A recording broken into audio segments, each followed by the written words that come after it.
నాకు అసలు ఆ బోర్డు ఏం కనపట్లేదు. అక్కడ లైట్ ఏంటి కావాలండి.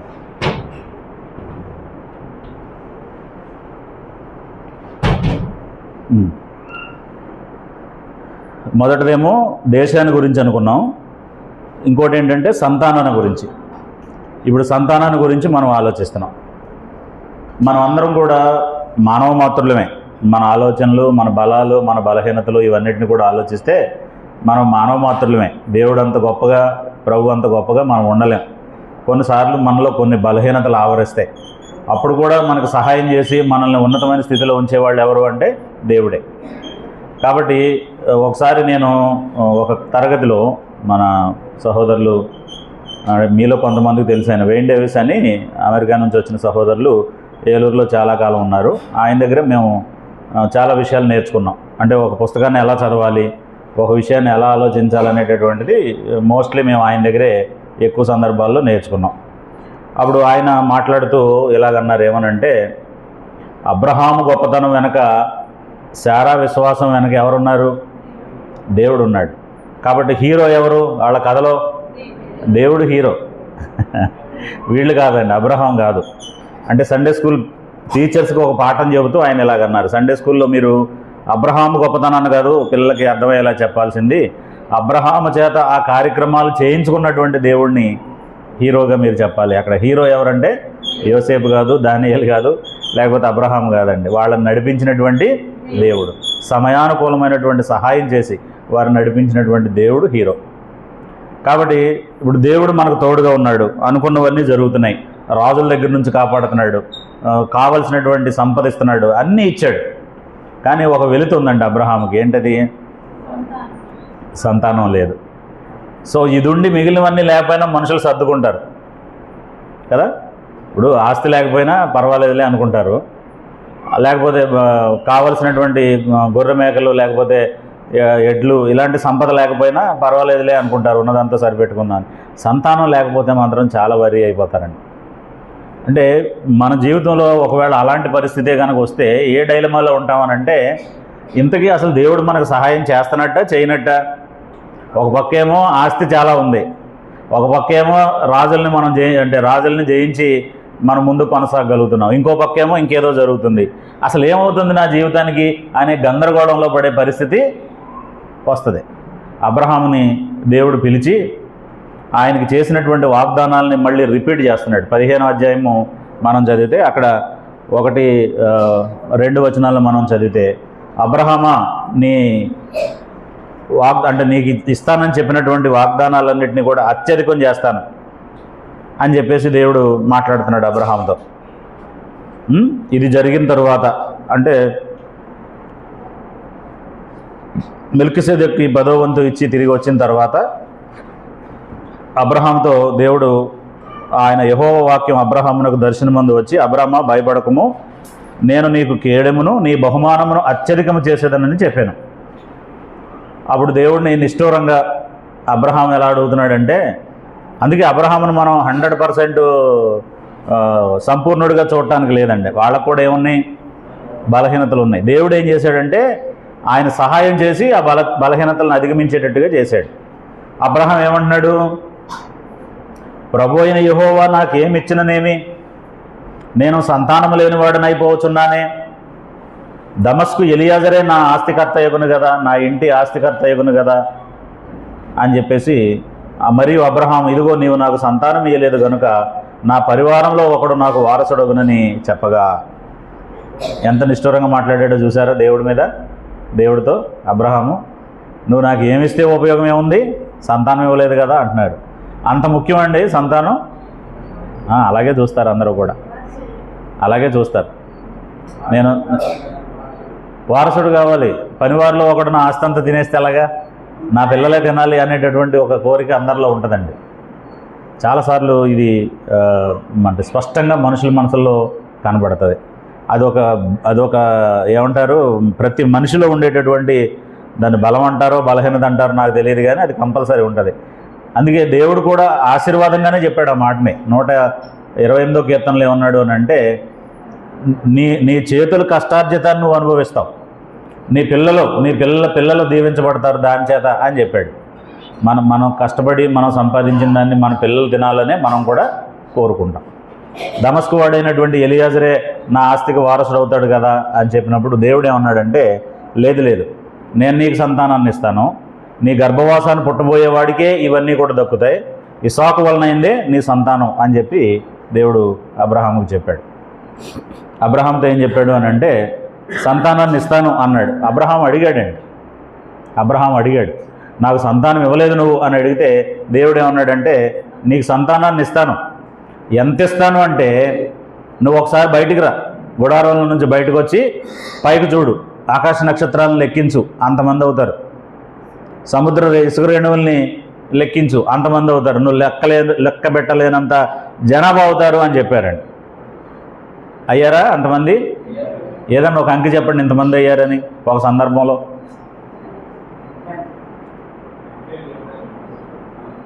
అంటే మనం ఫలానా అప్పుడు ఈ టైం కల్లా ఇంతమంది ఉన్నారు అబ్రహాం సంతానం అని ఏదైనా నెంబర్ చెప్పడానికి ఏం లేదా? ఐగుప్తు నుంచి బయలుదేరినప్పుడు ఎంతమంది ఉన్నారు? 6 లక్షలు కాల్బలం, మొత్తం కలిపితే 50-60 లక్షలు ఉన్నారు.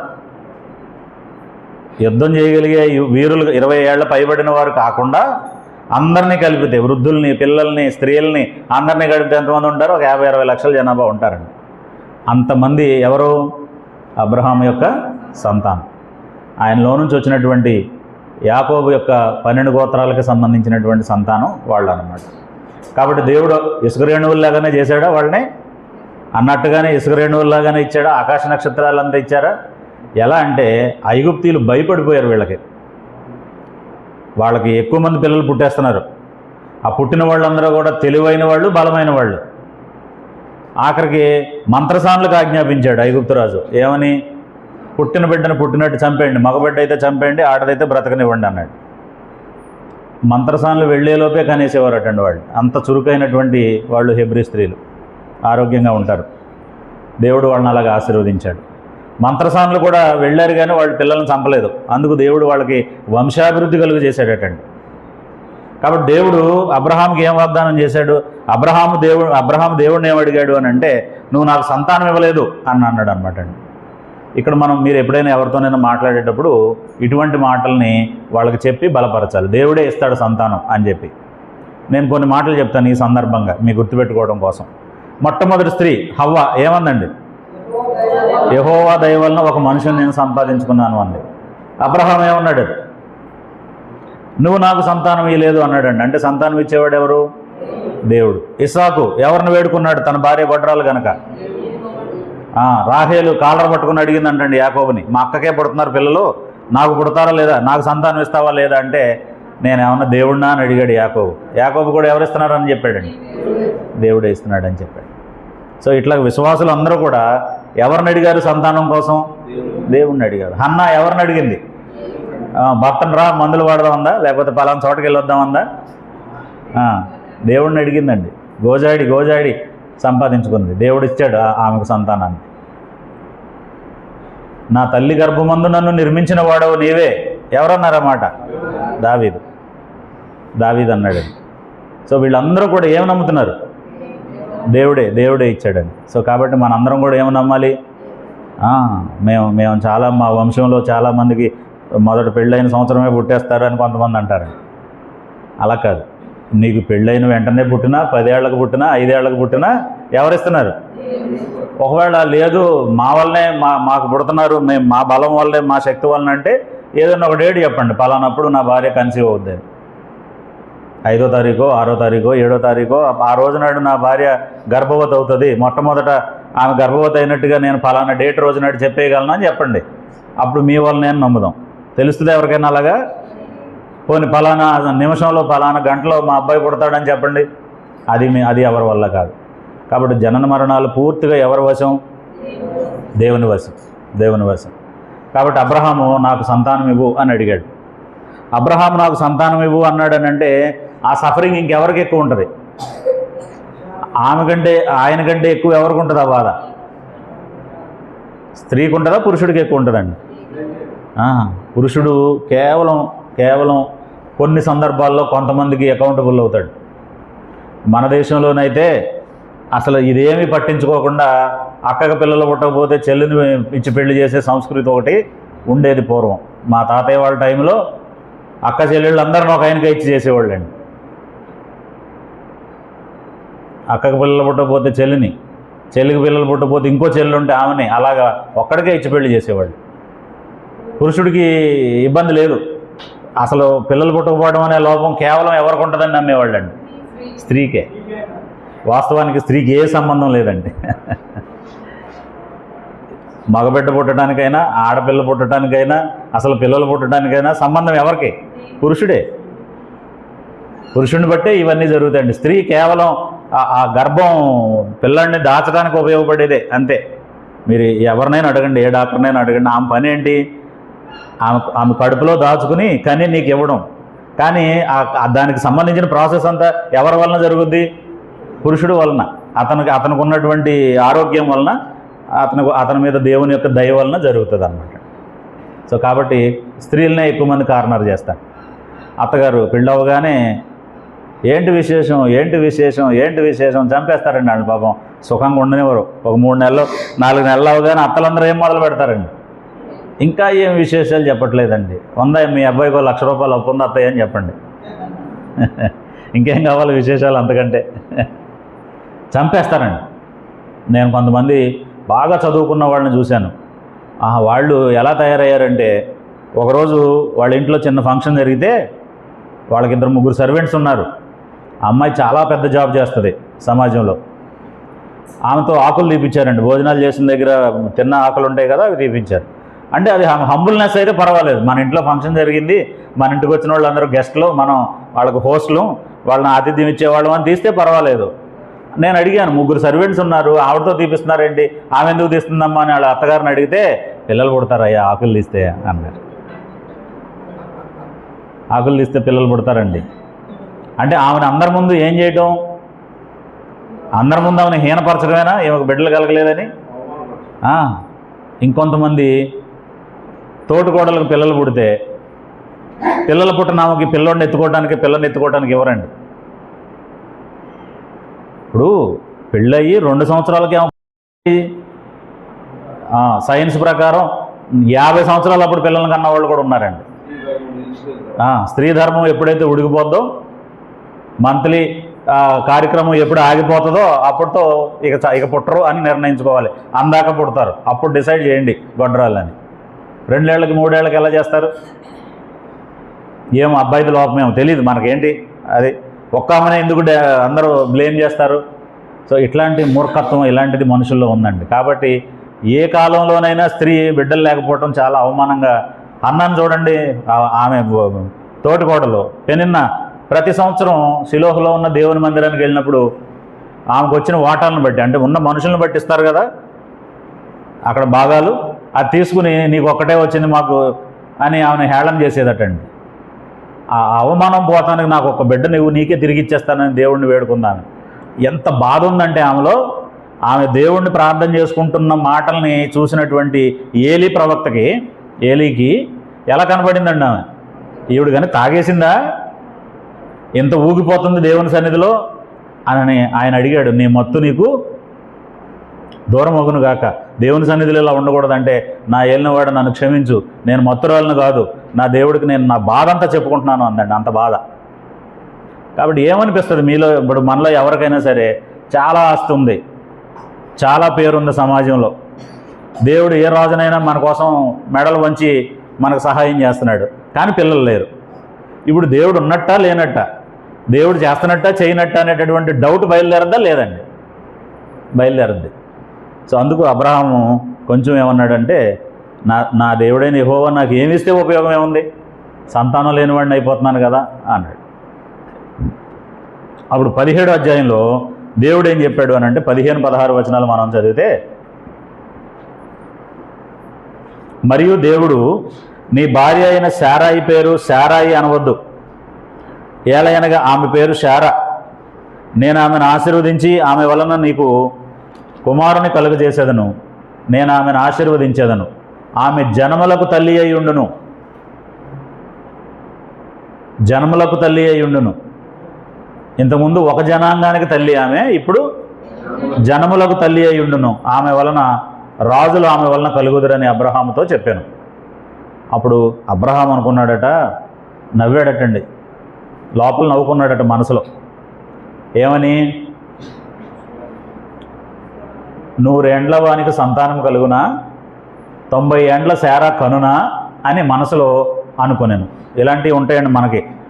మనం 99 సార్లు నమ్ముతాం, ఎక్కడో ఒక చోట మాత్రం దేవుడిని నమ్మం. కొంచెం అలాంటి చేష్టలు బయటకు వస్తూ ఉంటాయి మనలో నుంచి.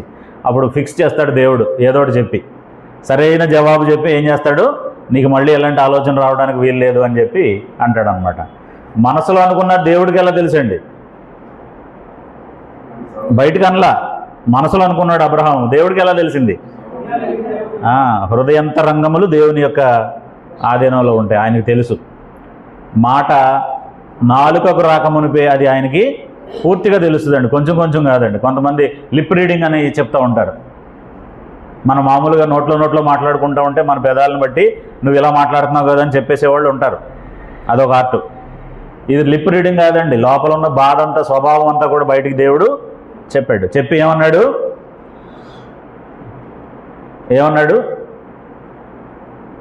దేవుడు నీ భార్య అయిన, అంటే అబ్రహాం ఏమనుకున్నాడంటే, నాకు నువ్వు శారా వలన కుమారుడిని ఇస్తావో లేదో అది తర్వాత సంగతి, కానీ నాకు ఇప్పుడు ఇచ్చినటువంటి ఇష్మాయిల్ని మాత్రం నీ సన్నిధిలో బ్రతకనివ్వు అని దేవుడిని అడిగాడు. అప్పుడు ఏమన్నాడంటే, ఇష్మాయిల్ని కూడా నేను ఆశీర్వదిస్తాను, కానీ నీకు నేను ఇచ్చే సంతానం శారా వలన కలుగుద్ది, అతనికి నువ్వు ఇస్సాకు అని పేరు పెడతావు. ఎలా పుడతాడో చెప్పాడు, ఏం పేరు పెడతాడో కూడా దేవుడు ఇస్సాక్కి, అబ్రహాముకి చెప్పాడు.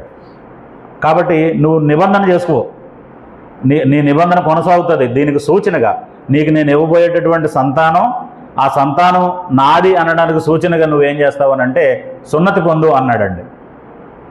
నీ కుటుంబం అంతటికి కూడా సున్నతి చేయించు అన్నాడండి. చేయించాడా అబ్రహాము?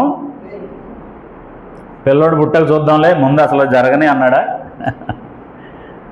అనలేదండి, చేసుకున్నాడు. ఆదిన మంది ఆయన ఇష్మాయిల్తో కలిసి సున్నతి చేయించుకున్నాడు. అంటే నమ్మాడు, దేవుణ్ణి నమ్మాడు.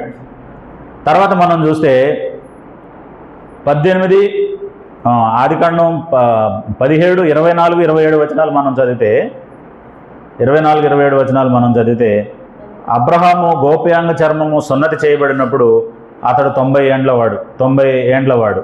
అతని కుమారుడైన ఇష్మాయిలు గోప్యాంగ చర్మము సున్నతి చేయబడినప్పుడు అతడు 13 ఏండ్లవాడు.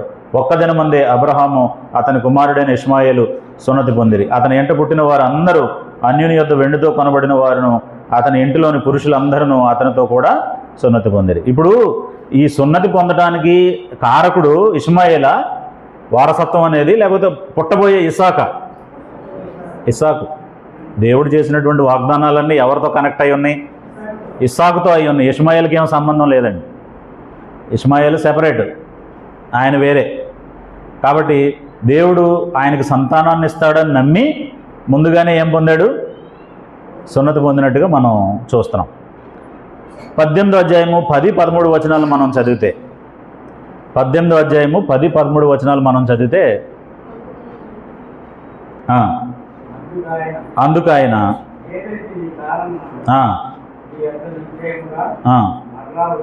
మరలా వచ్చేదను,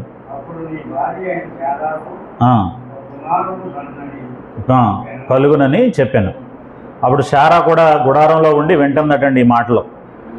ఆ దేవదూతలు వచ్చి ఆయనకి చెప్పినటువంటి మాటలు విని ఆవిడ కూడా ఏమనుకుంది? అబ్రహామును శారాయు బహుకాలము గడిచిన వృద్ధులై ఉండిరి, స్త్రీ ధర్మము శారాకు నిలిచిపోయాను గనుక శారా నేను బలము ఉడిగిన దానను, అయిన తరువాత నాకు సుఖము కలుగునా, నా యజమానుడు వృద్ధుడై ఉన్నాడు కదా అని తనలో తాను నవ్వుకొనెను. ఇక్కడ కూడా ఆమెలో ఆమె నవ్వుకుందటండి. సహజంగా వచ్చే ప్రశ్నలే ఇవన్నీ కూడా. ఇప్పుడు మనం దేవుణ్ణి నమ్మడానికి కొన్నిసార్లు ఆటంకం ఏంటంటే, ఇలా జరిగితే ఎలా జరుగుద్ది అసలు? ఇక్కడ ఏముంది జరగటానికి? ఈమెమో వృద్ధురాలు, ఆయనేమో వృద్ధుడు, ఈమె స్త్రీ ధర్మం ఉడికిపోయింది, అసలు ఎలా పుడతారు పిల్లలు? సైంటిఫిక్గా ఆలోచిస్తే, ప్రకృతి నియమం ప్రకారం ఆలోచిస్తే వాళ్ళకి పిల్లలు పుట్టడం అనేసి అసలు అది ఇంపాసిబుల్. అందుకే దీన్ని రోమాపత్రిక 4వ అధ్యాయంలో ఏమన్నాడంటే, అంటే మనం చివరిలో రాసుకున్నాం దాన్ని తర్వాత చెప్తాను నేను. నిరీక్షణకు ఆధారం లేనప్పుడు నిరీక్షణ కలిగి నమ్మారటండి. ఇప్పుడు నేను ఏదైనా పని చేయాలి, నేను మీతో మాట్లాడాలి, ఈ సౌండ్ మొత్తం బిల్డింగ్ అంతా వినపడాలంటే నా దగ్గర మైక్ ఉండాలి. మైక్ ఉంటేనే మీకు వినపడుద్ది. ఒకవేళ దేవుడు ఆ పని చేయాలంటే ఆయనకు కూడా మైక్ కావాలా? ఈ బిల్డింగ్ కాదండి, సత్తెనపల్లి మొత్తం ఒకేసారి వినేలాగా ఆయన మాటనే వినిపింపజేయగలడు. మనమేమో క్రియేటివ్ బీయింగ్స్, అంటే సృష్టించబడినటువంటి వారము. దేవుడేమో సృష్టించేవాడు. సృష్టించేవాడికి ప్రకృతి నియమాలతో పని లేదు. ఇప్పుడు దేవుడు ఈ పంటలు పండాలంటే పండుతాయి, నాశనం అయిపోవాలంటే నాశనం అయిపోతాయి. ప్రకృతితో సంబంధం లేదు ఆయనకి. మనకైతే ఎండ కాయాలి, వర్షం రావాలి, అది కూడా సమయానికి రావాలి, అది వచ్చినప్పుడు మనం వెళ్ళి నీళ్లు పెట్టాలి. ఇన్ని నియమాలు ఉన్నాయి మనకి. కొన్నిసార్లు మనం దేవుడిని ఎలా చూస్తాము? శారా అబ్రహాం కూడా ఎలా చూశారు అంటే, ఇది ఎలా సాధ్యం?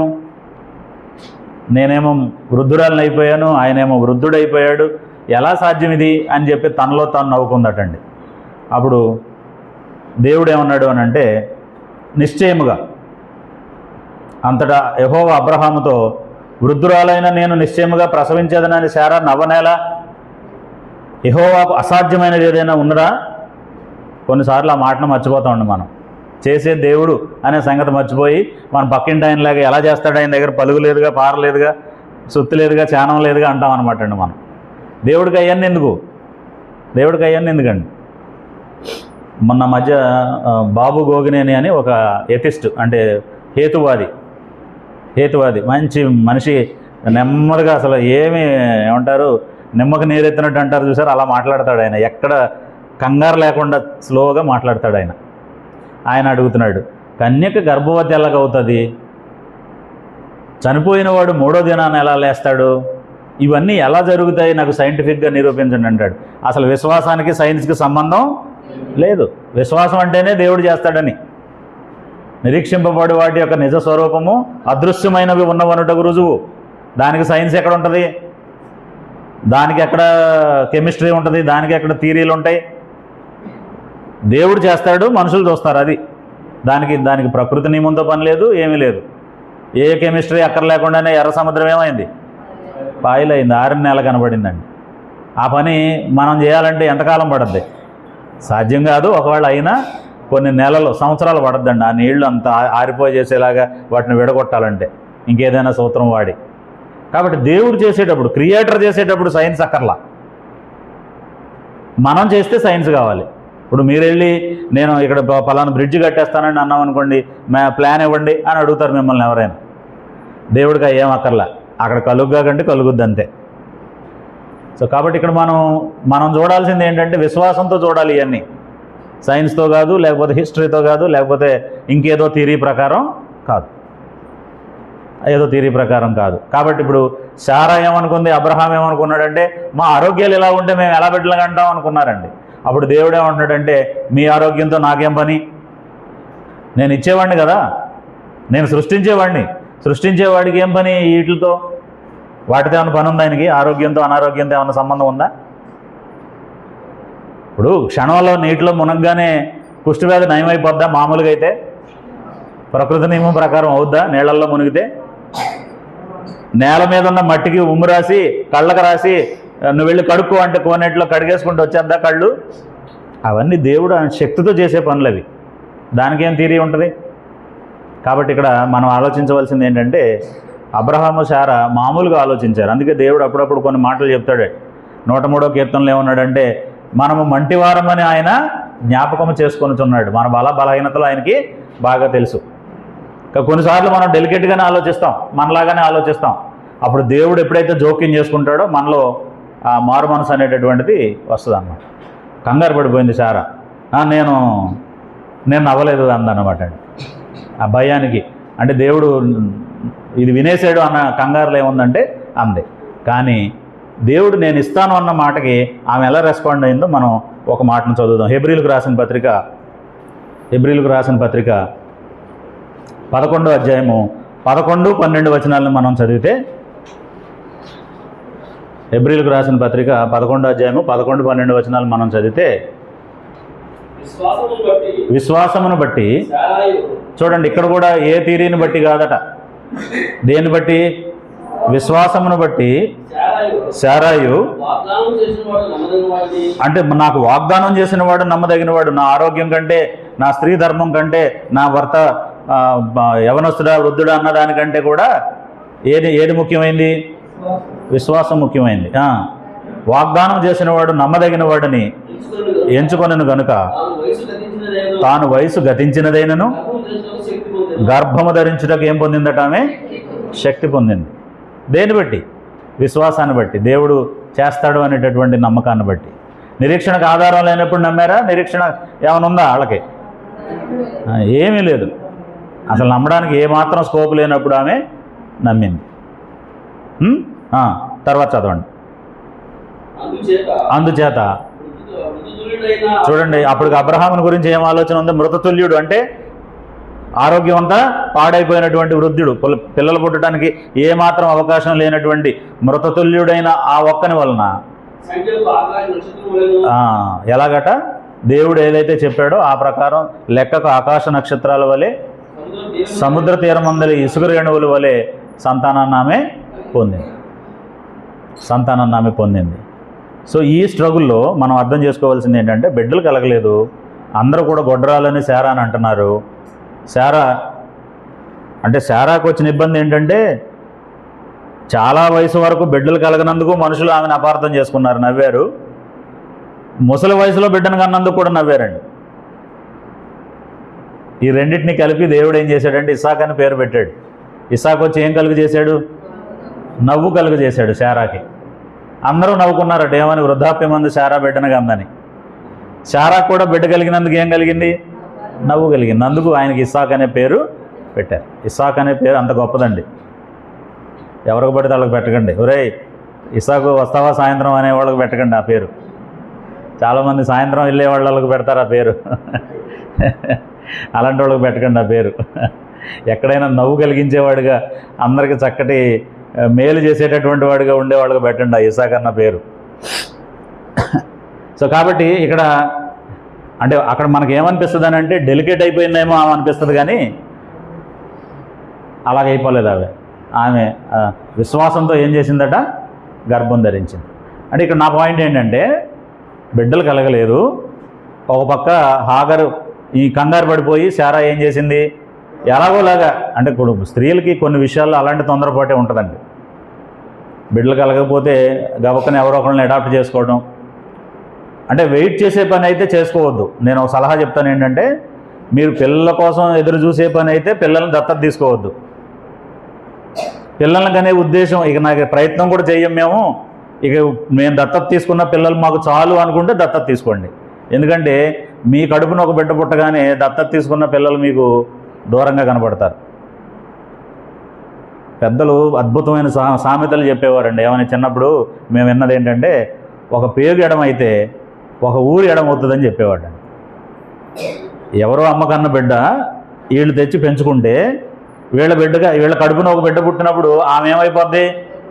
వేరే అయిపోద్దండి. మీరు ఎంత ప్రేమన్నా చూపించండి, ఎంత అద్భుతంగా పెంచండి, ఏదన్నా చేయండి, లాస్ట్కి వచ్చేటప్పటికి ఆమె అన్నప్పుడు మాత్రం కడుపును పుట్టిన పిల్లలకే ప్రాధాన్యత ఇస్తారండి. ఆ తల్లిదండ్రుల ప్రేమ అలాంటిదండి. ఆ లోపల మనం మీ గర్భాన్ని మోసి కన్నటువంటి మమకారం అలాంటిది. తండ్రికి కూడా అలాగే ఉంటుంది, తల్లికి కూడా అలాగే ఉంటుంది. దుర్మార్గులైన పిల్లల మీద కూడా అలాగే ఉంటుంది. మంచివాళ్ళే కాదండి, దుర్మార్గులైనా సరే నా కొడుకే కదా, నా కూతురే కదా అనిపిస్తుందండి. మమకారం, కన్న మమకారం అలా ఉంటుందండి. అల్లరిగా మాట వినకుండా డబ్బులన్నీ ఖర్చు పెట్టేస్తూ తల్లిదండ్రులను కొడుతూ తిరిగినటువంటి కొడుకునైనా సరే అలాగే చూస్తారు. అంతెందుకు, దేవుని మనసును ఎరిగిన దావీదు కూడా ఆ పనే చేశాడు. అబ్షాలోము ఎలాంటోడు? అబ్షాలోము ఎలాంటోడండి? తండ్రిని చంపేద్దామని చూశాడండి రాజ్యం కోసం. తండ్రి భార్యల్ని చెరిచాడండి. అంతకంటే దుర్మార్గుడికి ప్రపంచంలో ఎవరు ఉండడు. తండ్రిని ఏ విధంగా చంపాలని సలహాలు తీసుకుని ఆయన తరుణ్తో ఉండేవాడు, ఎక్కడ ప్రశాంతంగా ఉండనిచ్చేవాడు కాదు. కానీ దావీదు మాత్రం సైన్యానికి ఎప్పుడూ చెప్పేవాడు ఏంటంటే, అబ్షాలోముని ఏం చేయొద్దు, ఎట్టొకట విజయం సాధించండి కానీ ఏం చేయొద్దు, అబ్షాలోముని చంపొద్దని. వాళ్ళు యుద్ధంలో విజయం సాధించి అబ్షాలోముని చంపేసి అతని తరఫునున్న వాళ్ళందరినీ మట్టుపెట్టి వచ్చి మనం గెలిచామని చెప్పడానికి దావీదుకి వాళ్ళకి మొహం చెల్లలేదండి. దొంగ నడకల మీద వెళ్ళారటండి గుడారాల్లోకి. ఎక్కడ సౌండ్ వినపడితే పిలిచి మళ్ళీ అబ్షాలోంకి ఏమైందని అడుగుతాడేమో అయినా ఎందుకు వచ్చిన గొడవ అని. మరి యోవాబు సైన్యాధిపతి, ఆయనకి తప్పదు కదా, ఆయన చెప్పాలి కదా వచ్చి నీ దేవుడైన. ఆయన కూడా పాలిష్డ్గా చెప్పాడు, నేను ఎందాక చెప్పాను చూడు కుక్కలు రాకుండా చేసావా అని, ఆ టైపులో చెప్పాడండి. నీ దేవుడైన యెహోవా నీకు గొప్ప విజయం కలుగు చేశాడు అన్నాడండి. అబ్షాలోముని చంపేశామని చెప్పలా. వాస్తవానికి ఏం చెప్పాలి? అబ్షాలోముని చంపేశాం, ఇక నీకు ఇబ్బంది లేదు, రాజ్యం మళ్ళీ నీదేం చెప్పాలి. అట్లా చెప్పకుండా ఏం చెప్పాడు ఆయన? నీ దేవుడు నీకు విజయం కలుగు చేశాడు అన్నాడండి. అయినా దావీదేమని అడుగుతున్నాడు, బాలుడు అబ్షాలోము క్షేమంగా ఉన్నాడా? ఉంటాడు. మరి ఆయన క్షేమంగా ఉంటే ఎలా విజయం వస్తుంది? అది తండ్రి ప్రేమ అండి, అది తల్లిదండ్రుల ప్రేమ. అందుకు మనం కంగారు పడి కొన్నిసార్లు ఏం చేస్తారంటే చాలామంది ఎవరో ఒకళ్ళ మీద నిందలు పడలేక ఒక కొడుకునో కూతురునో లేకపోతే ఎవరో ఒకళ్ళు బాబునో అడాప్ట్ చేసేసుకుని వెంటనే ఒక సంవత్సరానికి ఒక పిల్ల పుట్టారనుకోండి, వాళ్ళని ఏడిపిస్తారు. వీళ్ళని బాగా చూసుకుంటూ ఏదైనా సందర్భం వచ్చినప్పుడల్లా వాళ్ళనేమో వేరు చేసి మాట్లాడతారండి. అది వాళ్ళకేం తెలుస్తుంది? ఆ చిన్నప్పుడు ఏం తెలుస్తుంది వాళ్ళకి? అందుకు అసలు పిల్లల్ని కనే ఉద్దేశం లేకపోతే, ప్రయత్నం చేసే ఉద్దేశం లేకపోతే అడాప్ట్ చేసుకోండి. పిల్లల్ని కనే ఉద్దేశం ఉంటే వెయిట్ చేయండి, పర్వాలేదు. ఇక మనకు పుట్టరు అని డిసైడ్ అయిన తర్వాతే పెంచుకోండి. కానీ పెంచుకున్న వాళ్ళని మాత్రం ఏం చేయొద్దు, తర్వాత ఇబ్బంది పెట్టకూడదు. ఇప్పుడు శారా కూడా కంగారు పడిపోయి నాకో నా దాసికో ఎవరో ఒకరికో కొడుకుంటే, ఒక అబ్బాయి ఉంటే మావాడు అవుతాడు కదా, నేను ఎత్తుకుని పెంచుతాను కదా అనుకుని తొందరపడి ఎవరికి చేసేసింది? ఆ దాసిని తీసుకొచ్చి, ఐగుప్తు హాగర్ని తీసుకొచ్చి అబ్రహాముకి పెళ్లి చేసేసిందండి.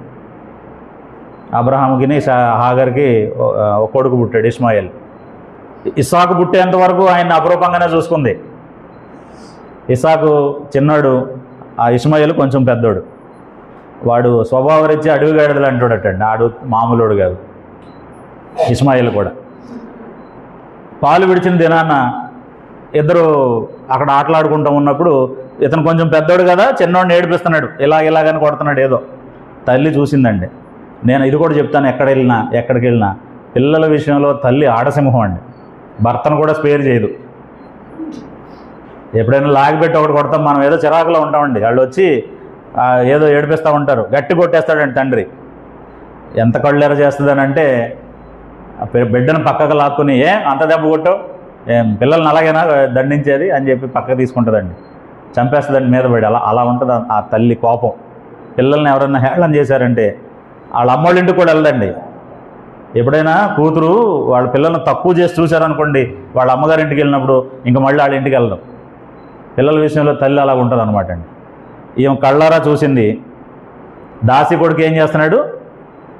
వారసుడిని ఏం చేస్తున్నాడండి? ఆట పట్టిస్తున్నాడు, గేలి చేస్తున్నాడు.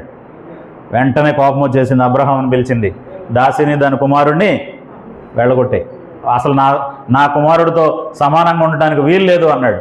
దేవుని ఆలోచన కూడా ఆయన తీసుకొచ్చి అబ్రహాముకు వారసుని చేయాలని ఏం కాదు. అప్పుడు దేవుడు ఏమన్నాడంటే, పర్లేదులే, నీ భార్య అయినటువంటి శారా మాట విని అతను తీసుకెళ్ళి విడిచిపెట్టే, నేను చూసుకుంటాను, ఇష్మాయేల్కి ఏం జరగకుండా నేను చూసుకుంటాను. అప్పుడు హాగర్ని నీళ్ల తిత్తుని కుమారుణ్ణి వెంట పెట్టుకుని అరణ్యంలోకి తీసుకెళ్ళి అక్కడ వదిలేసి వచ్చాడండి. అక్కడ దేవుడు ఆమెకు దాహం వేస్తే, కుమారుడికి దాహం వేసి చనిపోబోయే పరిస్థితి వస్తే అక్కడ ఒక నీటి అంటే బొగ్గనిచ్చి నీళ్ళు ఇచ్చాడు. అప్పుడు ఆ నీళ్లు తాగి ఆమె ఏమందంటే, చూచుచున్న దేవుడవు నీవు అందండి. ఈ పాట అందరూ పాడతారు కదా, చూచుచున్న దేవుడవు అయ్యా నన్ను చూచినావు అని. అయితే విచిత్రం ఏంటంటే ఆ పాట హాగర్ పాడాలి, మనం వినాలా, లేదా హాగర్ లాంటి అమ్మాయిలు పాడాలా, మనం వినాలా, పురుషులు. మనం పాడకూడదు ఆ పాట. ఎందుకు పాడకూడదని అంటే కొన్ని పాటలు మనం బ్లైండ్గా పాడేస్తాం. మగవాళ్ళు కూడా ఏమంటారు, శారాయి మాటలే విన్నాను, అబ్రాహాము భార్యనయ్యాను. ఆ పాటలో ఏముంటుందండి?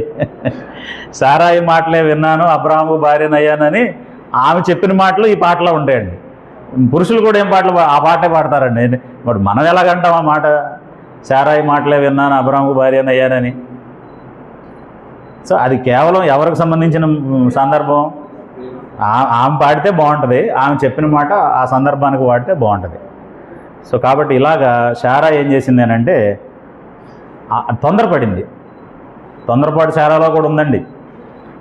బిడ్డలు ఇంకా కలగట్లేదు కాబట్టి ఈలోపు ఏం చేద్దాం, దాసిని పంపించి ఆమెతో ఒక కొడుకుని కందాం అనుకుందండి. కానీ మరి సహించగలిగిందా? సహించలేకపోయింది. సో ఇస్సాకు అనేటటువంటి వారసుడు దేవుడు వాళ్ళకి ఇస్సాకుని ఇవ్వటం జరిగింది. ఈ మధ్యకాలంలో అంటే ఆరోగ్య పరిస్థితిని బట్టి కానీ, సమాజం మాట్లాడేటటువంటి మాటలను బట్టి కానీ ఇక్కడ రాసుకున్నాం మనం. సమాజం మాట్లాడే మాటలను బట్టి కానీ అబ్రహాముని ఎప్పుడైనా నిందించిందా శారా? జనరల్గా ఏదైనా ఇబ్బంది వచ్చిందనుకోండి, అటు తిప్పి ఇటు తిప్పి మొత్తం అంతా ఎవరి మీద పడుద్ది?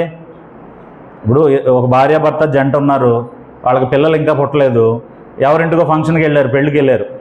పెళ్ళికి వెళ్తే అక్కడ ఉన్న వాళ్ళు అమ్మలక్కలు అందరూ కూడా ముందేమో మెడలో వేసుకున్నది ఎంత అని అడుగుతారు, చీర ఎంత ఖరీదు ఉంది, భలే ఉంది అంటారండి. దాని తర్వాత ఎంతమంది పిల్లలని అడుగుతారండి. అదే కదా స్త్రీలు మాట్లాడుకునేది ఏ ఫంక్షన్లోనైనా. సో ఇంకా పిల్లలు పుట్టలేదా, ఇంకా లేదా అని అప్పుడు ఇటు తిరిగి పక్క వాళ్ళతో మాట్లాడుతూ ఉంటారండి. ఏమో కోపం వచ్చేద్ది, బాధ అయిపోద్ది. వెంటనే ఎవరి మీద చూపిస్తారండి, ఉరుమి ఎవరి మీద పడద్ది?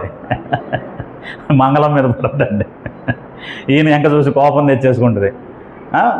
వాస్తవానికి ఫంక్షన్ ఏమో వీళ్ళ అమ్మోళ్ళది, వీళ్ళ చెల్లిదో, వీళ్ళ అక్కదో, లేకపోతే వీళ్ళ అన్నయ్యదో, వీళ్ళ వదిందో. అప్పుడు నువ్వు రమ్మంటే వచ్చాను, లేకపోతే నేను రాకపోదని అంటారండి. వాస్తవానికి ఏమే బలవంతం పెట్టి తీసుకొస్తుంది ఆయన ఇక్కడికి.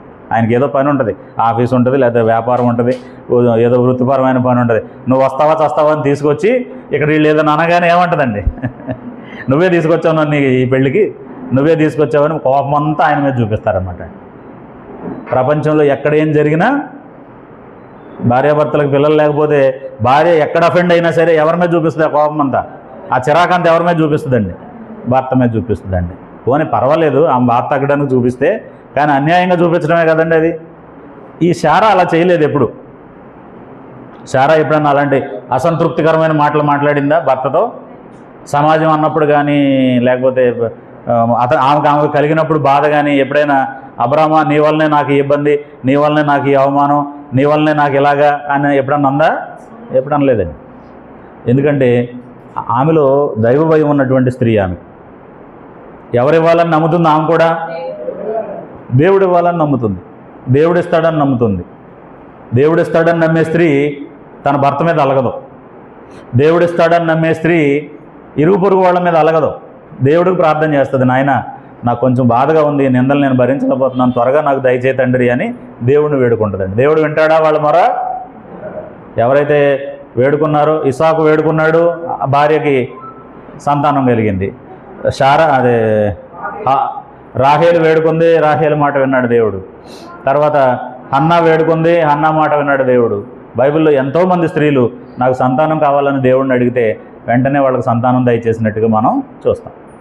కాబట్టి ఏదైనా ఈ విషయాలు ఎవరితో చర్చించుకోవాలి, ఎవరికి చెప్పుకోవాలంటే దేవుడికి చెప్పుకోవాలి. భర్తను నిందించకూడదు, లేకపోతే మాట్లాడిన వాళ్ళ మీద కౌంటర్ చేయకూడదు. కాబట్టి అలాగే ఎక్కడ కూడా ఏం చేయలేదు, అబ్రహాముని నిందించలేదు. సమాజాన్ని ఏమన్నా లెక్క పెట్టిందా?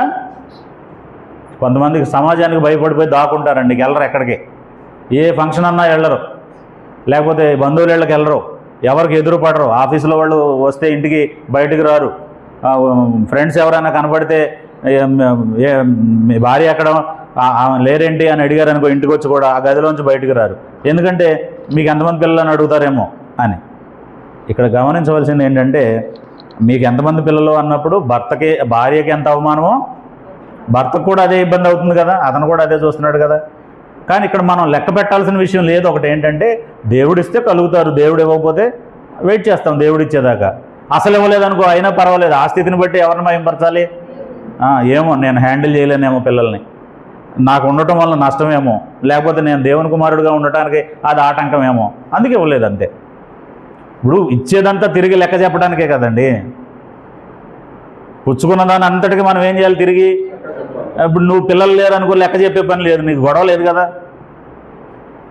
కానీ మనం అలాగనుకోం.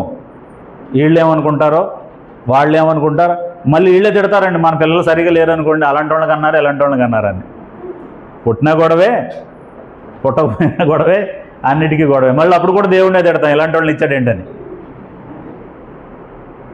కాబట్టి సమాజానికి ఒక కొలమానం లేదండి.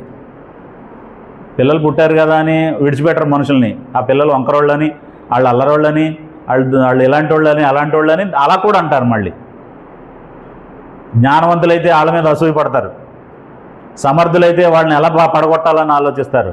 ఎన్ని తలనొప్పులు ఉన్నాయి. కాబట్టి దేవుడికి తెలుసు ఏది మనకిస్తే మనకు మంచిదో, ఏది మనకి ఇవ్వకపోతే మనకు మేలో ఎవరికి తెలుసు? దేవుడికి తెలుసు. అది నమ్మింది సారా. అందుకోసం సమాజాన్ని లెక్క చేయలే, దాకోలేదండి ఆమె ఎక్కడా కూడా. ఎక్స్ప్రెసివ్గానే ఉందా అంటే బయటికి ఎవరైనా వస్తే వాళ్ళతో మాట్లాడటం, వ్యవహారాలు చేయటం అలాగే ఉందా? దాకుందండి, చాటును దాకుందా? దాకోలేదు. ఆమె ఎక్స్ప్రెసివ్గానే ఉంది. అంటే భర్త మీద కోపం లేదు, సమాజాన్ని లెక్క పెట్టలేదు. అబ్రహాంతో కలిసి ఏ స్థితినైనా ఆమె ఏం చేసింది? ఆనందించింది. దేవుడు మనకిచ్చిన ఆయుష్కాలంలో భార్యాభర్తలు గుర్తుపెట్టుకోవాల్సింది ఏంటంటే, మనం చక్కగా ఆనందంగా బ్రతకడానికి, ఆనందించడానికి దేవుడు ఆ సమయాన్ని ఇచ్చాడు మనకి. దాన్ని వృధా చేసుకోకూడదండి.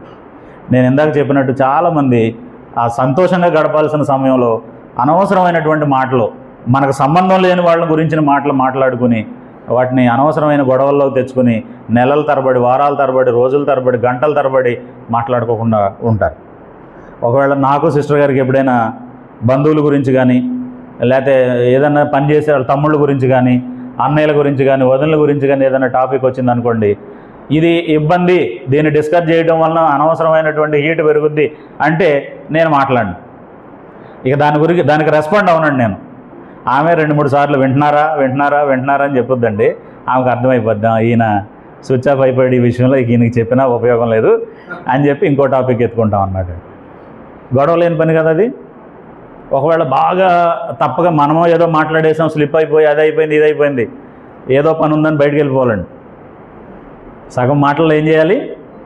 బయటికి వెళ్ళిపోవాలండి. బయటకు ఒక రౌండ్ వేసి వచ్చామనుకోండి, మన కోసం కాఫీ రెడీగా ఉంటుంది.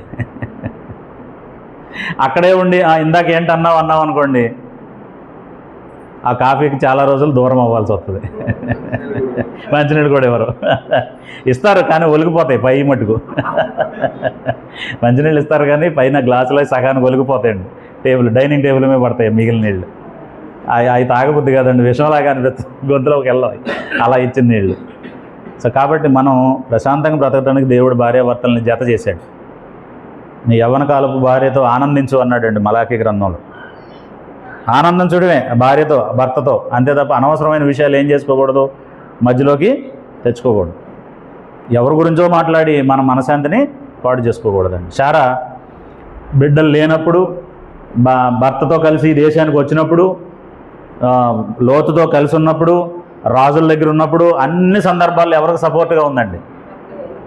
భర్తకు సపోర్ట్గా ఉంది. ఇప్పుడు దేవుడు వారికి బిడ్డనిచ్చాడు. దేవుడు ఇచ్చినటువంటి పేరే పెట్టిందా ఆమె? మళ్ళీ మా అమ్మగారి పేరు, మా తాతయ్య పేరు పెడదామని. ఇప్పుడు కొత్తగా పెళ్ళైన వాళ్ళకి పిల్లలు పుట్టారంటే నాకు బెంగ వచ్చేద్దండి, బాబో ఇది ఎటుదారి తెస్తుందనని. ఏ అంటే మా తాత పేరు కలిసేలాగ పెడదామంటుందండి ఆవిడ. ఈయనేమంటాడంటే మా ఇంటి పేరు వాడు మా తాత పేరే పెడతానంటాడండి. మీరు ఏదైనా ఇంకో పేరు పెట్టండి, మీ తాత పేరు ఎందుకు? ఆల్రెడీ వచ్చింది ఒకసారి, పాత పేరు ఎందుకు? కాబట్టి అలాంటి చర్చలు కూడా అనవసరం. ఇప్పుడు ప్రతి మనిషి యూనిక్ పర్సనాలిటీ ఈ లోకంలో, ఎవరికి వాళ్ళే.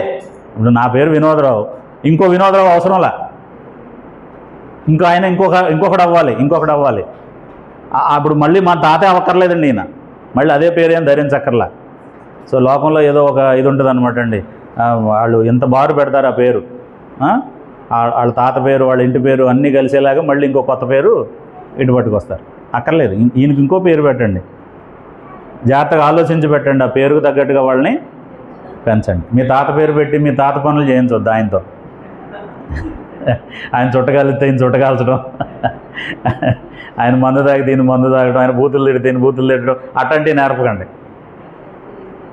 ఎవరైనా బైబిల్లో ఉండే మంచి భక్తుడి పేరు పెట్టండి, ఆయనలాగా పెంచండి ఆయన్ని. కాబట్టి పెళ్ళైన తర్వాత, పిల్లలు పుట్టిన తర్వాత ఇదో గొడవ అండి. అంటే మా పని ఏంటంటే పెళ్ళి చూడటం, సంబంధం చూడటం, పెళ్ళిలోపు పడే బాధలన్నీ పట్టం. కట్నాల కాడ గొడవ, అరేంజ్మెంట్స్ కాడ గొడవ, బట్టల కాడ గొడవ, చెవులకి ముక్కులకు పెట్టుకునే వాటి కాడ గొడవ, అట్లన్నింటినీ తీర్చడం, ఎలాగోలాగా పెళ్లి చేయటం. పెళ్ళి అయిన తర్వాత మరుసటి రోజు నుంచి ఇంకో గొడవ, ఇస్తానన్నది మొత్తం ఇవ్వలేదు అని వీళ్ళు ఆగలేకపోతున్నారు, ఒక 2 రోజులనేమో వీళ్ళు. వీటిలన్నిటికీ ఎవరు సమాధానం చెప్పాలి? మధ్యలో బాధకులు. ఇదంతా అయిపోయాక దేవుడు కనికరించి వాళ్ళకి ఏదో బిడ్డనిస్తే మా తాత పేరు పెడతానని ఆవిడ, మా తాత పేరు పెడతానని ఈయన. ఒక అబ్బాయికి ఇంత వారి పేరు రాసి ఇచ్చారండి నాకు. నేను చెప్పాను, ఈయన ఎవడో పిలవడో ఒరే అని పిలుస్తారండి, ఎంత పేరు పెట్టారంటే. ఎందుకు వీళ్ళందరి పేర్లు ఎందుకు? మీ నాన్న పేరు, మీ నాన్న ముద్దుగా పిలిచే పేరు, ఇవన్నీ ఎందుకండి ఆయనకు కొత్త పేరు పెట్టండి, మంచి పేరు పెట్టండి. పోనీ మీ ఇద్దరు పేర్లు కలిసేలాగా ఓ పేరు పెట్టండి, ఎప్పుడైనా తిడితే ఇద్దరికి తగులుద్ది. అంతే కదండి. ఇద్దరి దగ్గర పెట్టారనుకో, మీకు ఎప్పుడైనా ముద్దొచ్చి తిట్టారనుకోండి, అది ఇద్దరికి తగులుద్ది. గొడవలేని పని, నోరు మూసుకుంటారు ఇక తర్వాత. సో అన్నీ గొడవలు పెట్టుకుంటే. దేవుడు మనకి ఇచ్చింది కేవలం ఒక 60-70 సంవత్సరాలండి అంతే. అందులో కొన్ని సంవత్సరాలు వృధాగా పోకూడదు. చాలామంది పోట్లాడు కొన్ని సంవత్సరాల తరబడి వేరువేరుగా ఉంటారండి. దేవుడు ఇచ్చినటువంటి ఆ శ్రేష్టమైన సమయాన్ని ఏం చేస్తారంటే వాళ్ళు వృధా చేసుకుంటారు. అంటే నేను చెప్పాను కదా ఉదయం, వీళ్ళందరూ కూడా ఎలకను చంపబోయి ఇల్లు కాలబెట్టే బ్యాచే. మనకు సమస్య ఎక్కడొచ్చిందో అది మాట్లాడుకుంటే బాగుంటుంది. ఎక్కడ ఇబ్బంది ఉందో దాన్ని ఫిక్స్ చేస్తే తొందరగా అయిపోద్ది. దానికి సంబంధించి అనవసరమైన మాటలు ముందుకు వెనక్కి మాట్లాడామనుకోండి, దానివల్ల అనేకమైన ఇబ్బందులు. మీరు శారా జీవితంలో, అబ్రహాం జీవితంలో ఎక్కడ కూడా అలాంటిది చూడరు. కాబట్టి ఇప్పుడు దేవుడు వాళ్ళకి సంతానాన్ని ఇచ్చాడు. ఏం పేరు పెట్టారు ఆయనకి? నేను అంటుంది ఎవరి తాత పేరు పెట్టారని. దేవుడు ముందే చెప్పాడు వాళ్ళకి ఏమని, పుట్టబోయే శిశువుకి మీరు ఏం పేరు పెడతారు? ఇస్సాకు అని పేరు పెడతారు. ఇస్సాకు నుండి వచ్చేదే మీ సంతానం, ఇస్సాకు వలన కలిగేదే మీ సంతానం. నేను చేసిన వాగ్దానాలన్నిటికీ వారసుడు ఎవరు? ఇస్సాకు. అంటే ఇప్పుడు సంతానం విషయంలో కూడా వాగ్దానాన్ని పాటించారా లేదా? ఇస్సాకు పేరు పెట్టడం వలన వాగ్దానాలన్నిటికీ వారసుడు ఎవరయ్యారు? ఇస్సాకు అయ్యాడు. దేవుడు అబ్రహాంతో చేసిన వాగ్దానాలన్నీ నీతో కొనసాగిస్తానని ఆదికాండం 26వ అధ్యాయంలో చెప్పాడు ఇస్సాకుతో. ఇస్సాకు గెరారులో ఉన్నాడు 26వ అధ్యాయంలో. అప్పుడు దేవుడు ఏమన్నాడంటే, నీ తండ్రితో నేనేమైతే అబ్రహాంతో ఏ నిబంధన అయితే నేను చేశానో అదంతా నీతో కూడా నేను కొనసాగిస్తాను. అంటే ఇప్పుడు సంతానం విషయంలో కానీ, దేవుడి విషయంలో కానీ, పేరెంట్స్గా అంటే తల్లిదండ్రులుగా, భార్యాభర్తలుగా వీళ్ళు సక్సెస్ అయ్యారా? సహకరించుకున్నారా ఒకరికొకళ్ళు? దేవుడు ఒకటి చెప్తే వీళ్ళు ఒకటి చేశారా? సహకరించుకున్నారో? దేవుడు ఒకటి చెప్తే వీళ్ళు ఒకటి చేశారంటున్నానండి. సహకరించుకున్నారు. కాబట్టి ఆ సంతానం ఎవరు అని అంటే, ఆ సంతానం ఎవరంటే ఇస్సాకు వలనైనదే నీ సంతానం. అబ్రహాంకి అంటే ఇక్కడ సంతానం అనే ప్రస్తావన వచ్చింది కాబట్టి ఇంకా ఇద్దరు ఉన్నారు. ఇష్మాయేలు ఉన్నాడు. ఈ శారా చనిపోయిన తర్వాత 25వ అధ్యాయం మీరు చదివితే ఒక స్త్రీని పెళ్లి చేసుకున్నాడు. ఒకసారి ఆ మాటలు కూడా చదువుదాం. వాళ్ళు ఎవరో కూడా మనకు తెలుస్తుంది.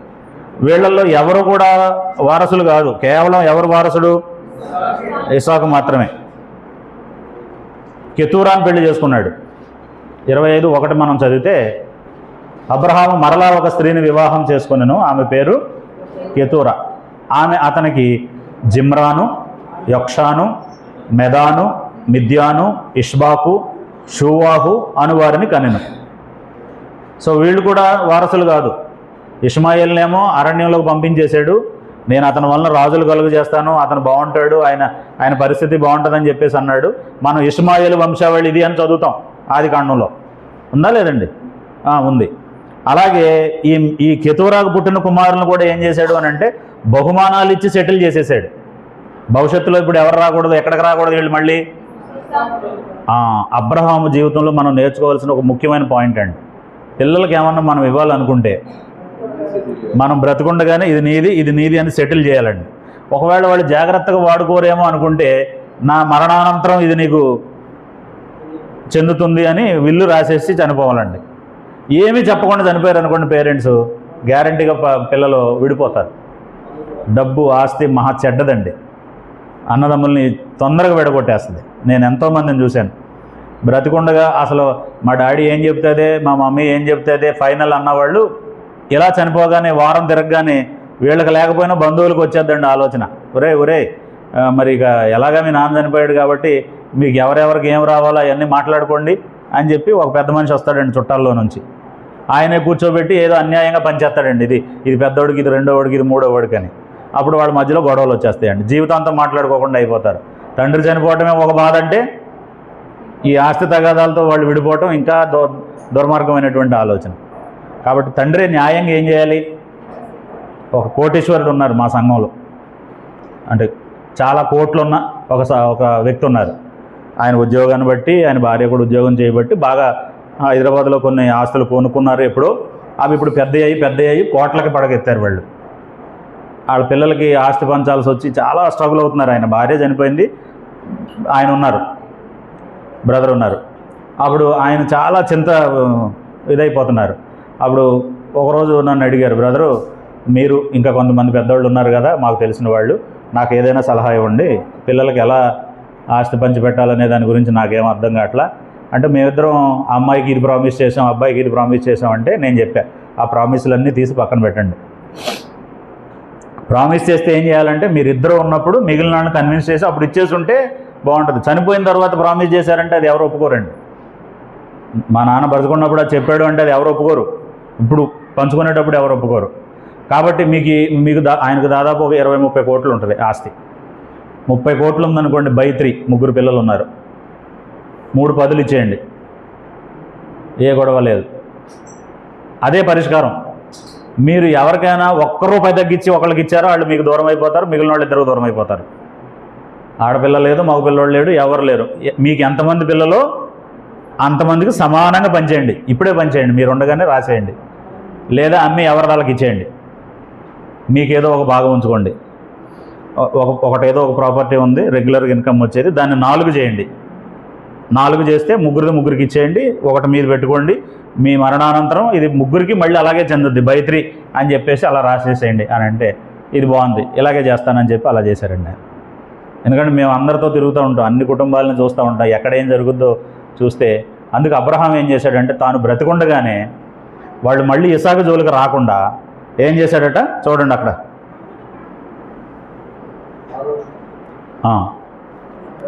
అబ్రహాము తన ఉపపత్నుల కుమారులకు బహుమానములనిచ్చి తాను సజీవుడై ఉండగానే తన కుమారుడకు ఇస్సాకు నొద్ద నుండి తూర్పు దేశమునకు వారిని పంపివేశాను.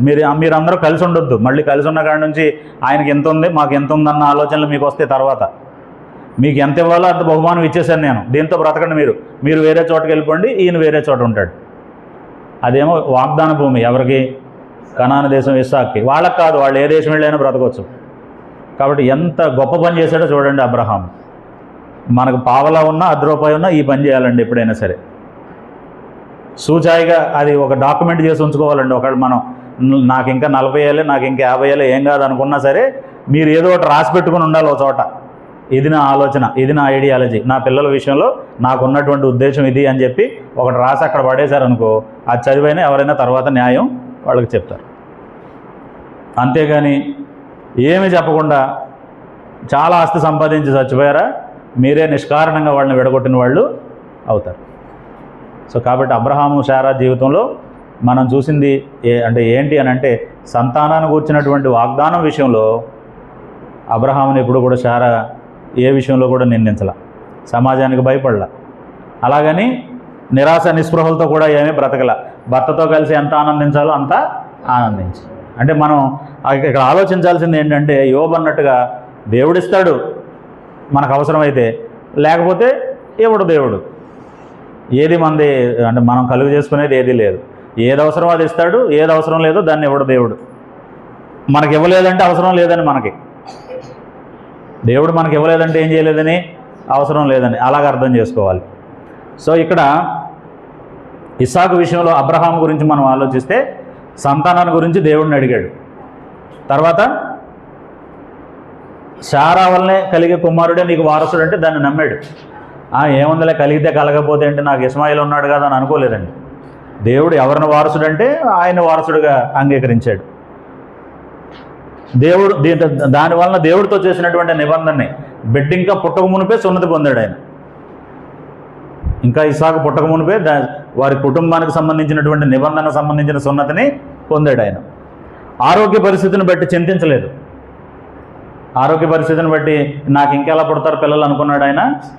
మనం రోమాపత్రిక 4వ అధ్యాయం చదివాం కదా, ఒకసారి చదువుదాం మళ్ళీ ఆ మాటల్ని. రోమా 4:18 నుండి మనం చదివితే, నీ సంతానం ఎలాగుండునని చెప్పిన దానిని బట్టి తాను అనేక జన్మలకు తండ్రి అగునట్లు నిరీక్షణకు ఆధారం లేనప్పుడు అతడు నిరీక్షణ కలిగి నమ్మెను. నిరీక్షణకు ఆధారం లేకపోవడం ఏంటండి?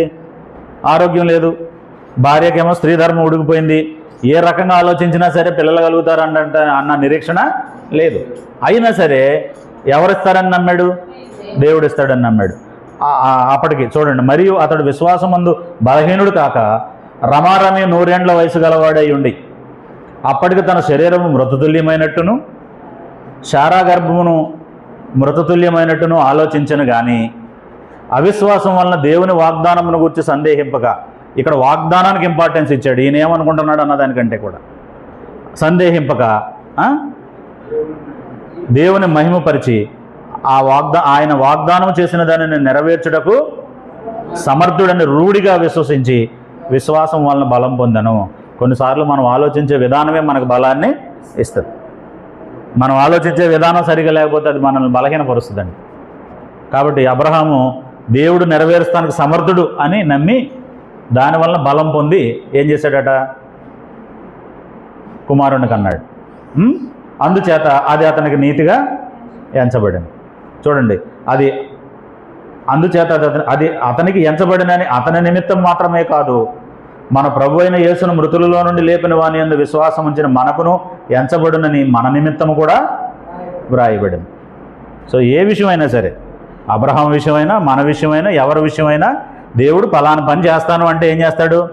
చేసి తీరుతాడంతే, చేసి తీరుతాడంతే. మీరు ఎస్తేరు గ్రంథం చదువుతుంటే హామాను ఏం చేయబోయాడు? యూదులందరినీ ఒకే రోజు చంపేయడానికి ప్లాన్ చేశాడండి ఆయన. కానీ దేవుని ఆలోచన ఏంటి? యూదులు అక్కడ చనిపోతారా, లేకపోతే తిరిగి మళ్ళీ యెరూషలేం వచ్చి యెరూషలేంలో వాళ్ళు మళ్ళీ అన్నీ పునరుద్ధరించుకుంటారా? అన్నీ పునరుద్ధరించుకుంటారు. యెరూషలేంలో తిరిగి రాకుండా వాళ్ళు చనిపోరు. ఎందుకంటే 70 సంవత్సరాల చెరకాలం ఇర్మియా ద్వారా చెప్పినప్పుడే మళ్ళీ తిరిగి ఎక్కడికి తీసుకొస్తానన్నాడు? యెరూషలేముకు తీసుకొస్తానన్నాడు. ఇప్పుడు దేవుడు వాగ్దానం చేశాడు. ఇవన్నీ కూడా చదివినటువంటి యూదులు, ఎస్తేరు కావచ్చు, మొర్దెకై కావచ్చు, అప్పుడు వచ్చినటువంటి కష్టకాలంలో వాళ్ళు ఎలా ఉన్నారు అని అంటే, ఎస్తేరు ఏం చేసింది అని అంటే ఏదైతే అదైంది. రాజుగారు రాజదండం చూపిస్తే చూపించాడు, లేకపోతే లేదు. నా ప్రజల్ని బయటపడేయడానికి ఒక ప్రయత్నం చేస్తానని వెళ్ళి రాజుకి ఎదురుగా నిలబడింది. దేవుడు ఏం చేశాడండి? రాజదండం ఆమె వైపు చూపించి ఆమెను కనికరించి ఆమె చెప్పే మాటని వినేటట్టుగా దేవుడు చేశాడు. అంటే ఇక్కడ ఏంటంటే మన పని మనం సిన్సియర్గా చేస్తే దేవుడు చేయాల్సిన పని దేవుడు చేస్తాడు. ఆయన ఎప్పుడు మాట తప్పడు, ఆయన ఎప్పుడు రిలాక్స్డ్గా ఉండడు.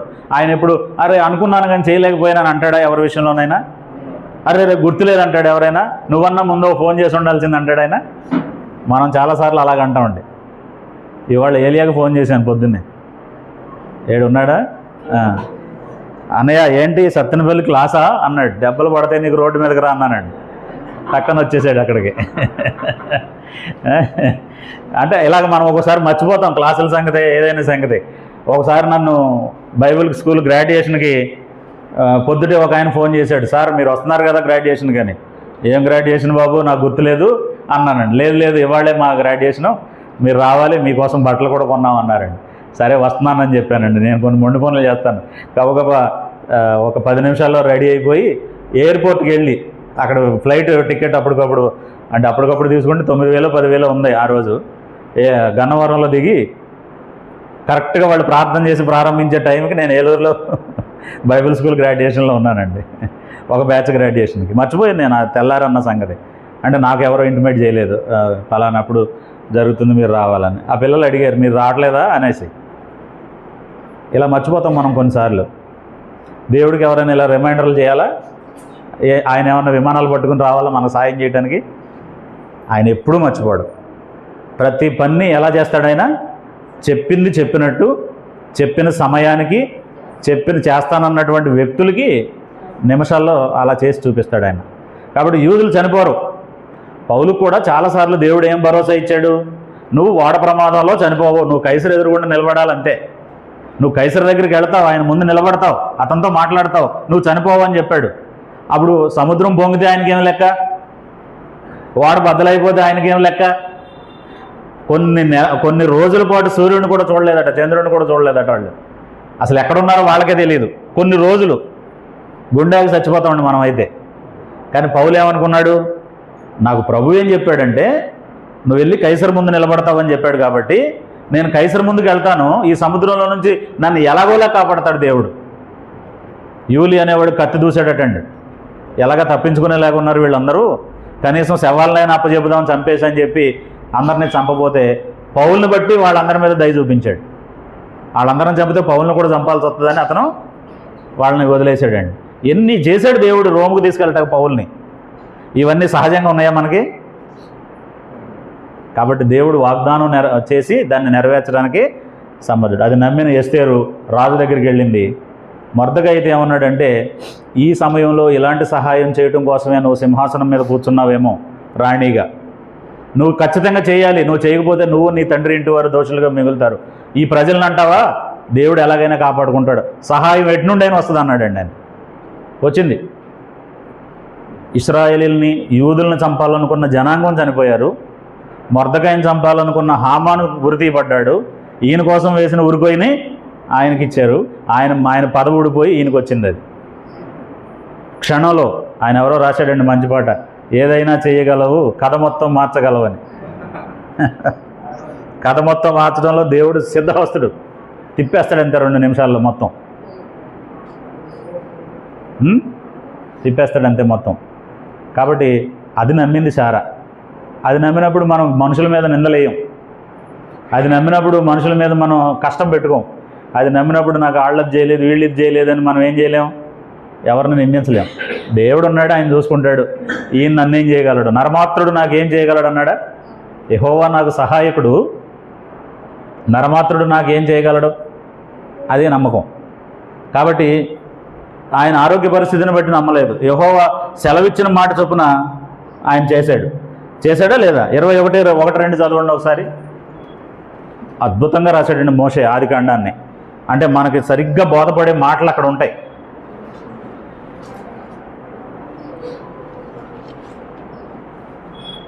యెహోవా తాను చెప్పిన ప్రకారము శారాను దర్శించెను. యెహోవా తాను ఇచ్చిన మాట చొప్పున శారాను గూర్చి చేసెను. ఎట్లనగా దేవుడు అబ్రహాముతో చెప్పిన నిర్ణయ కాలంలో శారా గర్భవతి అయి అతని ముసలితనమందు అతనికి కుమారుని కనెను. అప్పుడు అబ్రహాము తనకు పుట్టినవాడును తనకు శారా కనినవాడునైన తన కుమారునికి, ఎంత బాగా ఈ సెంటెన్స్ ఫ్రేమ్ చేశాడో చూడండి. ఆయనకు పుట్టినవాడు, ఆయనకి శారాకు పుట్టినవాడు, దేవుడు ఆయనకి ఇస్తానని చెప్పినటువంటి కుమారుడైనటువంటి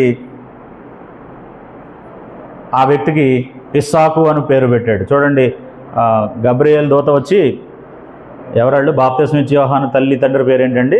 జకరియా, ఎలిజబెత్. వాళ్ళకి చెప్పాడు ఇతనికి యోహాన్ అని పేరు పెట్టాలని. అప్పటిదాకా అమ్మెమ్మెమ్మె అన్నాడండి ఆయన, నోట్లోంచి మాట రాక. ఆ పేరు పెట్టాల్సిన సమయం వచ్చేటప్పటికి నోరు వచ్చింది, యోహాన్ అనే పేరు పెట్టండి అన్నాడండి ఆయన. యేసు అని పేరు పెట్టండి అని చెప్పాడండి మరియా యోసేపులకి. దేవుని యందు భయభక్తులు కలిగిన వాళ్ళు సొంత పెత్తనాలు చేయలేదండి. మళ్ళీ సొంత పెత్తనాలు చేయలేదండి. వాళ్ళకి ఏం చెప్పారో అదే చేశారు. ఇప్పుడు చాలామంది ఏం చేస్తున్నారంటే, దేవుడిచ్చేదాకా దేవుడు అంటున్నారు, దేవుడిచ్చాక సొంత పెత్తనాలు చేస్తున్నారండి. వాళ్ళు ఇష్టం వచ్చినట్టుగా పిల్లల్ని ఆలోచిస్తున్నారు, పెంచుతున్నారు.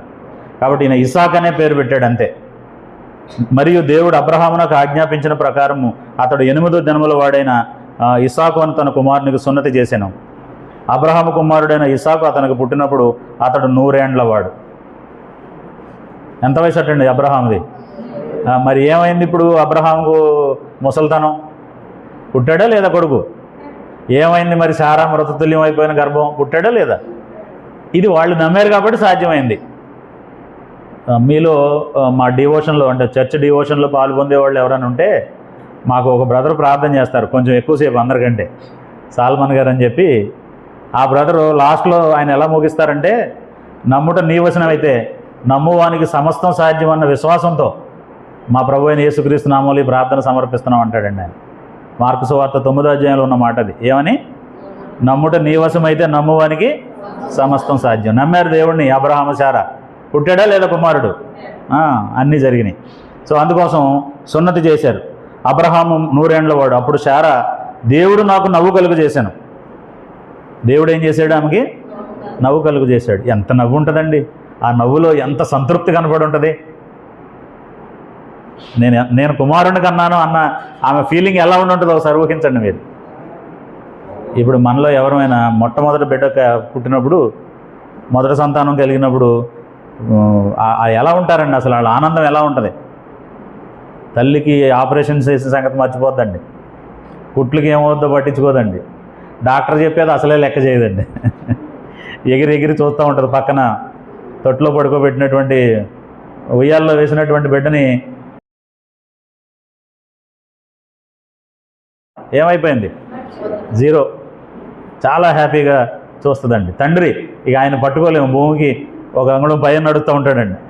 కొడుకు పుట్టాడు, నాకు కొడుకు పుట్టాడు, కూతురు పుట్టిందని పైన అంగుళం పైన భూమి మీద నడుస్తూ ఉంటాడు, నేల కానకుండా.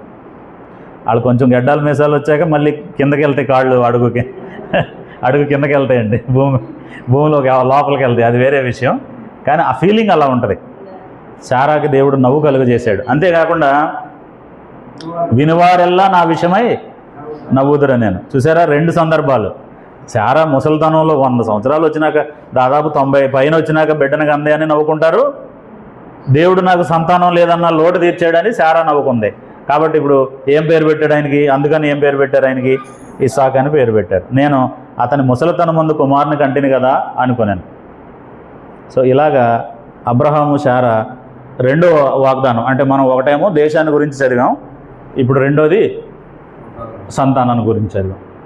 కాబట్టి ఎంత కలిసి ఉన్నారు భార్యాభర్తలు ఈ విషయాన్ని, ఈ వాగ్దానాన్ని నెరవేర్చే విషయంలో.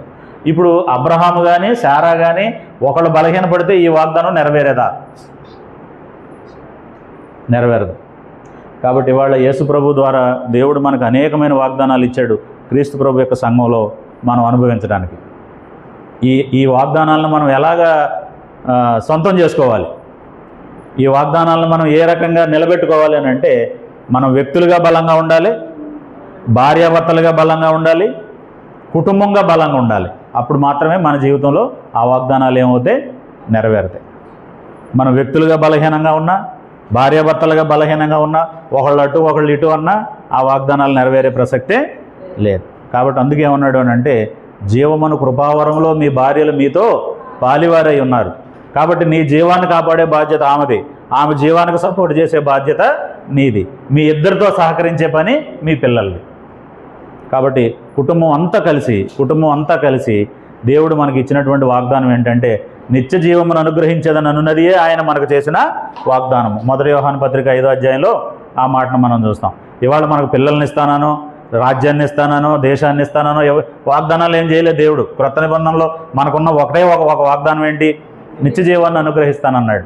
కాబట్టి మనం కలిసి ఏం చేయాలండి? వాగ్దానాన్ని స్వతంత్రించుకోవాలి కదా. మామూలుగా ఎక్కడైనా భోజనాలకు వెళ్ళినారు, కొన్ని చోట్ల పురుషులకు వేరే స్త్రీలకు వేరే నిలబెడితే, అంటే వేరు వేరు లైన్లు పెడితే, ఏమి ఇక్కడ నుండి ఉసూరుమంట చూస్తుందండి ఆయన. ఇంకా ఇద్దరం కలిసి భోజనం చేద్దామని వచ్చాం, మాకు ఇక్కడ పెడుతున్నారు, నీకు అక్కడ పెడుతున్నారని. ఆయన అక్కడ ఉండి చూస్తూ ఉంటాడు, ఇదేంటిది ఇద్దరం కలిసి వస్తే నాకు వేరుగా ఆమెకు వేరుగా భోజనాలు పెడుతున్నారంటే అనుకుంటారు. మరి ఇక్కడే విడిపోయి మనం అది భరించలేకపోతే, ఒకవేళ మీరు ఎక్కడికన్నా ఏదైనా ప్రదర్శనశాలకి ఏదైనా చూడటానికి వెళ్ళారు అనుకోండి, మీ ఇద్దరిని వేరు వేరు చోట కూర్చోబెడితే ఏం ఎంజాయ్ చేస్తారు కదండి. భార్యను ఒక చోట, భర్తను ఒక చోట కూర్చోబెడితే ఏం ఎంజాయ్ చేస్తారు? చేయలేం కదా. మరి దీన్నే తట్టుకోలేకపోతే శాశ్వత కాలం ఒకళ్ళు నరకంలో ఒకళ్ళు పరలోకంలో ఎలా ఉందాం? మార్పు లేని స్థితిలో ఎలా ఉందాం? కాబట్టి అలాంటిది జరగకుండా ఉండాలంటే ఆ నిత్య జీవాన్ని ఇస్తానన్న వాగ్దానం ఇద్దరూ స్వతంత్రించుకునేలాగా ఇప్పుడే పనిచేయాలి. మన పిల్లలు వేరే చోట, మనం వేరే చోట. ఇప్పుడు మనం ఏదైనా మంచిది తింటే మనకు వెంటనే ఎవరు గుర్తొస్తారండి? నేను ఎప్పుడైనా రెస్టారెంట్కి వెళ్ళాను అనుకోండి, నాకు ఏదైనా తినే వాటిలో మంచి ఐటెం దొరికితే వెంటనే ఒకటి పార్సిల్ చేయమని చెప్తానండి. తిని బాగుంది, మీరు తినండి, ట్రై చేయండి అంటే వాళ్ళు కూడా బాగుంది డాడీ అన్నారు అనుకోండి, అసలు ఎంత తృప్తిగా ఉంటుందో. నేను ఇక్కడ తిన్న దానికంటే ఆ మాట వింటే నాకు చాలా హ్యాపీగా అనిపిస్తుంది.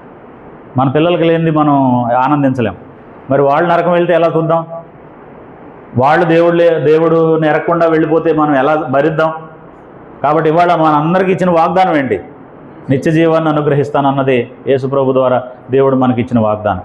ఆనాడు అబ్రహాము శారా వాళ్ళ వాగ్దానాలను వాళ్ళు ఎలా నెరవేర్చుకున్నారు, ఇవాళ మనం కుటుంబంగా, భార్యాభర్తలుగా, తల్లిదండ్రులుగా, అన్నదమ్ములుగా అందరం కూడా, మన కుటుంబ సభ్యులు అందరూ, మన కుటుంబం, మన ఇంటివారు, అంటే అన్నదమ్ములు, అక్క చెల్లెళ్ళు అందరూ కూడా కలిసి ఉండాలి.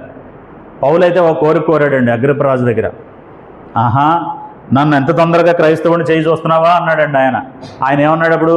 సులభంగానో దుర్లభంగానో ఈ సంఖ్యలు తప్ప అందరూ నాలాగా ప్రభువుని తెలుసుకుని ఉండాలని నేను కోరుకుంటున్నాను అన్నాడండి. మరి ఉందా మనకు అలాంటి కోరిక? ఉంటే మనం ఏం చేయాలంటే ముందు భార్యాభర్తలు సెట్ అవ్వాలి, తర్వాత పిల్లల్ని సెట్ చేయాలి. కాలం ఎంతకాలం ఉందంటే ఇంకా బహు కొద్దిగా ఉంది. రానున్నవాడు ఆలస్యం చేయకుండా వస్తాడు. కాబట్టి ఆయన ఎదుట మనం నీతిమంతులుగా ఉంటే ఆయన సంతోషిస్తాడు, లేకపోతే సంతోషించడు. కాబట్టి మనకున్న సమయం తక్కువ, మనం చేయవలసిన పని ఎక్కువ. కాబట్టి ఇటువంటి భార్యాభర్తల తరగతుల ద్వారా, కుటుంబంగా ఉండేటటువంటి తరగతుల ద్వారా, సంఘంలో నేర్చుకునే విషయాల ద్వారా మనం అందరం కలిసి పరలోకంలో ఉండటానికి ప్రయత్నం చేయాలి. మీరు రక్షించబడ్డారా? మేము సేవ్ అయినట్టే, లేదా మాకు ఇబ్బందే అన్నాడండి పౌలు. సంఘం గురించి అన్నాడు ఆ మాట. సహోదరులారా మీరు రక్షించబడ్డారా ఎలాగని చెప్పేసి చెప్పాడు. సో కాబట్టి మనం ఈ తరగతుల ద్వారా ఏం నేర్చుకుందామని అంటే, దేవుడు మనకు చేసిన వాగ్దానాలు నెరవేర్చే విషయంలో భార్యగా నువ్వు ఎలా ఉన్నావు, భర్తగా నువ్వు ఎలా ఉన్నావు అనేది ఆలోచించి నిత్య జీవాన్ని స్వతంత్రించుకునేంత వరకు ఒకరికొకరం ఏం చేద్దాం? సహకరించుకుందాం. ఇదే ఈ తరగతులు పెట్టడంలో సత్తెనపల్లి క్రీస్తు సంఘానికి ఉన్న ఆసక్తి. ఇదే ఈ తరగతులు పెట్టడానికి, ఇందులో ఈ వాక్యాన్ని బోధించడానికి నాకున్నటువంటి ఆసక్తి. సో మీరు కూడా అటువంటి ఆసక్తితోనే దేవుడిచ్చే నిత్య రాజ్యాన్ని, దేవుడిచ్చేటటువంటి నిత్య జీవాన్ని స్వతంత్రించుకుని